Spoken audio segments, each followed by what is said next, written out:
So mga par, prangka nga po na sinabi ng head ng PBC at CEO ng TBP Promotion na si Tom Brown na sakaling manalo daw ang ating pambansang kamao Manny Pacquiao sa laban nito kontra kay Mario Barrios. Lahat daw mga idol posible mangyari kay Pacman sa kanyang next fight. Kung gusto pa talaga nito ituloy ang laban niya sa boxing sports. Si Tom Brown mismo ang nagsabi mga idol na ibibigay nila lahat ng opportunity kay Pacman. Pero gayon pa man daw mga idol, kailangan daw muna natin makita ang galawan nito sa laban niya kontra kay Mario Barrios. Kumbaga mga idol, ito ang tunay na tryout ni Pacman para sa mga upcoming big fights pa nito. Kung saan mga idol, napabalita na andyan si Tank Davis bilang frontliner na posibleng makalaban ni Pacman sakaling pareho sila manalo sa paparating na laban nila. Bagamat dito na rin na-reveal mga idol ni Tom Brown na sakaling manalo si Pacman kay Barrios, hindi imposible ang rematch nito kay Mayweather Jr. Tsanta ni Tom Brown mga idol, makukuha ni Pacman ang atensyon ni Floyd sakaling mapasa kamay ni Pacman ang WBC title sa welterweight. Mapapaisip daw na malalim si Floyd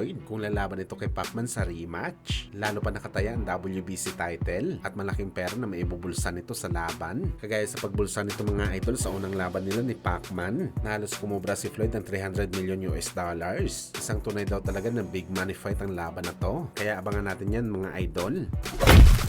Samantala speaking kay Manny Pacquiao mga boss, sa training naman po ng ating pambato na si Yomar Marshall kasama si Coach Buboy. Isa napakasulit talaga na workout ang ginawa ni Marshall. Aminin man natin o hindi mga idol, nakikita natin si Marshall bilang isang malaking version ng Manny Pacquiao. Kuwang-kuwa talaga ni Marshall mga idol ang mga hampas at galawan ni Pacman sa training. Although marami pang kakainin na bigas itong si Marshall bago nito matapatan sa galing si Pacman, pero malaking tiwala natin mga idol na kung maganda lang palagi ang kondisyon ni Marshall at tutok ito sa training, masasabi natin mga idol na malayo talaga mararating nito sa boxing sports. Kagaya sa naabot ni Pacman sa bakbakan, talagang belt na kasi mga idol kay Marshall. Ang pagiging mabilis at malakas nito, natural niya ito na powers mga idol sa sarili. Pag sinamahan pa ito mga idol ng magandang kondisyon sa training at unti-unti gumawa ng experience sa bakbakan, sigurado tayo mga idol na magiging superstar itong si Marshall. Kaya abangan natin mga boss ang laban nito sa undercard ni Boss Manny. Sigurado bago magpakitang gilas si Pacman, aagaw muna ng eksena si Marshall. Kasabay nito si Mark Magsayo at Sherwin Angkahas.